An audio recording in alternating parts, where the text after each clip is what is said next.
አንደኛ ሳሙኤል ምዕራፍ 2 ቁጥር 21 ላይ ያለውን እግዚአብሔርን ቃል እስቲ እናወጣለን። ሐናን አሰብ እሺ ቀጥል ሊበናት ጸነሰችም 3 ወንዶችና 2 ሴቶች ልጆች ወለደች። ልመርቃችሁ ለአንድ ሰው ይሄን ቃል ልናገር። አራተኛ ወር ላይ ያለን አራተኛ ወር ቀን ዛሬ ስንት ነው? 17 አይደለ? 18ኛው ላይ ነገ ማለት ማለዳ እለተ ቅዳሜ በእልልታ ቤትሽ ይሞላ። አሜን። ምንድን ሲባል ያልጸለየችበት ያልደከመችበት ነገር ያላሰበችው በእግዚአብሔር የታሰበው ልክ ራሔል ጋር እንደመጣው 10 ግመል ብርና ወርቅ ተጭኖ ግመሉ በአብርሃም ሎሌ አማካኝነት ዘፍጥረት ምዕራፍ 24:57 ላይ በሩን ከፍቶ የባቱኤልን ቤት እንደገባ ማለዳሽ 18 ግዴ ለሙሰድ አሜን። ብላቴናው ሳሙኤል በእግዚአብሔር ፊት አደገ። ከሳሙኤል ጋር ስንት ሆነ? 6 ሐና በሴሎ የምታቀርበው የምታጠነው አይገርም? በእግዚአብሔር ፊት የምታለቅሰው ማለዳ ተነስታ የቤተ መቅደሱ በራፍ ላይ ሆና ወደ አምላኳ የምትጮኸው የምትጸልየው እነግራችኋለሁ። ዛሬ ተቀደምኩ ለምትሉ ሰዎች እግዚአብሔር ደምሮ ሊሰጥ ነው። አንተ ጨምሮ ሊሰጥ ነው። እኔ እንዲህ ልበል ባክህ፣ ምናምንቴ ነገር አንተ ቤት አይገባም። አሜን። በሕይወት መጽሐፍ ላይ የማይጻፍ ነበረ ተብሎ የሚያልፍ ነበረች ተብሎ የሚያልፍ ነገር ቤት ላይ ላይገባ እኔ በሰጠኝ ስልጣን ዛሬ ካንቺ ቤት ከልከያለሁ። ግዴ ለማንተ ሰው ከልከያለሁ። እግዚአብሔርን ያማከለና እግዚአብሔርን የሚያሳይ ነገር በራችሁን ሰብሮ ይግባ። አሜን። አረ በራችሁን ከፍቶ ይግባ። አሜን። ንዝንዝ ዛሬ ካንቺ ቤት ተጠርጎ ይውጣ። አሜን። አረ ምሬት ከቤት ተጠርጎ ይውጣ። ጉስቁልና ተጠርጎ ይውጣ። አሜን። እግዚአብሔርን የማያሳይ ነገር ካን አሜን። መካኒቱ ስንት ወለደች? 7 6 ነው የወለደችው ከሳሙኤል ጋር 2 ሴት 4 ወንድ። 7ኛው ራሱ ያህዌ ነው ከፊት። አሜን። ዴልታካ ባክንደው 3:19 ላይ ያለውን ቃል ብታነብልኝ ደስ ይለኛል። አንደኛ ሳሙኤል ምዕራፍ 3 ቁጥር 19 ላይ እንዲህ የሚል ቃል አደገ የሚል ቃል አለ። ዛሬ ያንቺ ቢዝነስ፣ ያንቺ ቅባት፣ ያንቺ ሞገስ፣ ያንቺ ኪዳን፣ ያንቺ ህልም፣ ያንቺ ራእይ፣ ያንቺ ቤት፣ ያንቺ ነገር በዚህ እውነት ቃል እየጨመረ ይሄዳል። አሜን። ግዴለ መንፈስ ቅዱስ እያወራ እየጨመረ ይሄዳል። አሜን።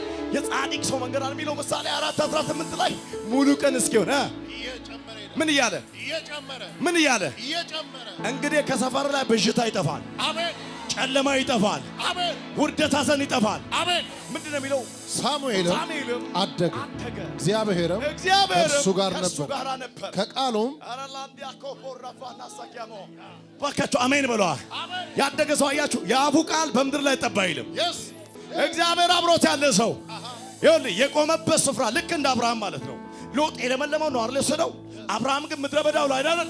አብሮት ግን ልምላሜ የጠገበው የልምላሜ ምንጭ የሆነው ያህዌ አብሮት ስላለ ምድረ በዳው ምን አለ? ተቀየረ። አሜን። ዛሬ ያንቺና የቤትሽ ጸሎት ተቀየረ። አሜን። ምንድነው ሪዝኑ? ምንድነው ሚስጥሩ? ምንድነው ምክንያቱ የሚል አካል ካለ አንተ ፊት አንድ ገዢ አለ። አሜን። እግዚአብሔር ይባላል። አሜን። አረ በልጣለሁ የሚል አሜን ይበላ። ትበልጣለሽ። አሜን። ከመተተኛው ትበልጣለህ። ሞገስ ነው ብሎ ካሰራው ትበልጣለህ። ድግምት ካስደገመው ትበልጣለህ።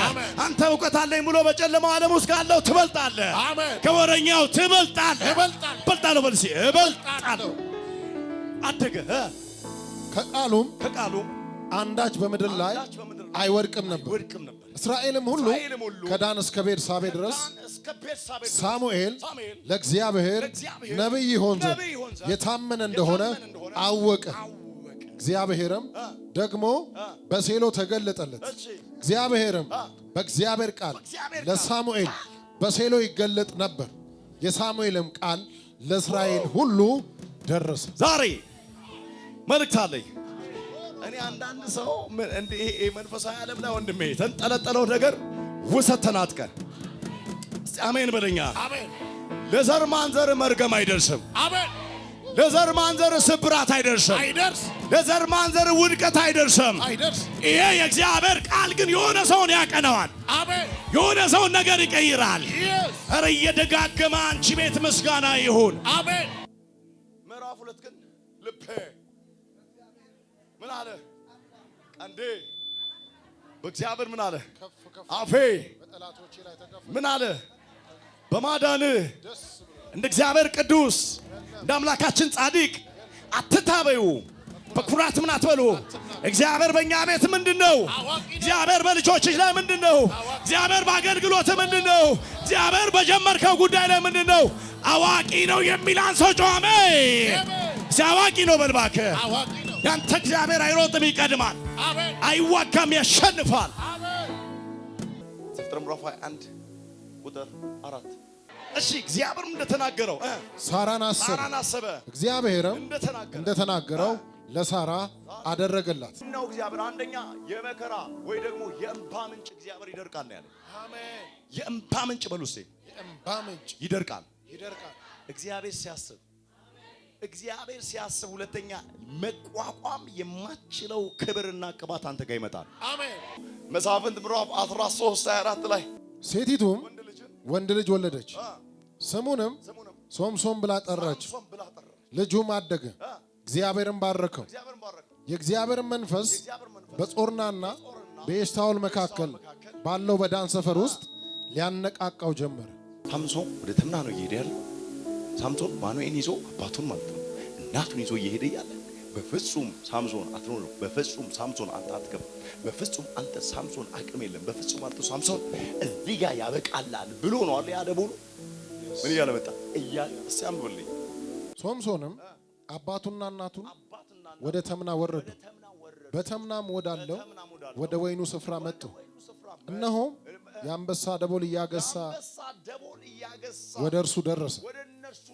የእግዚአብሔር መንፈስ በእርሱ ላይ በኃይል ወረደ።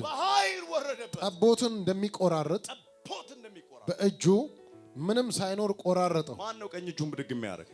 ባንቺ ላይ ይሄ የመንፈስ ቅዱስ እሳት ይውደቃ። ግድልም አሜን በያ አሜን። እንዲህ ብዬ ለአንድ ሰው ልናገር፣ የተበላባችሁ ምርኮ በኢየሱስ ስም ይመለስ። አሜን። ባንቺው ይመለስ። አሜን። የሆነ ተናጣቂ ትውልድ ይወጣል ከዚህ። አሜን። የእግዚአብሔር መንፈስ ምን አለበት? ምን አለበት?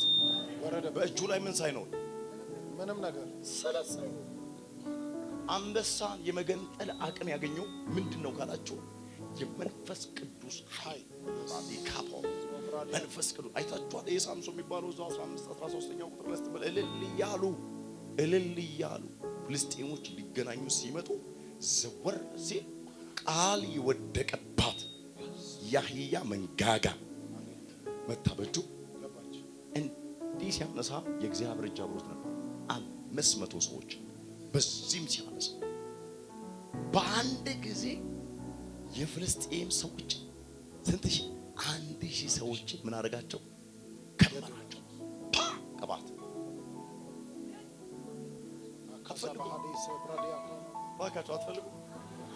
አትፈልግም?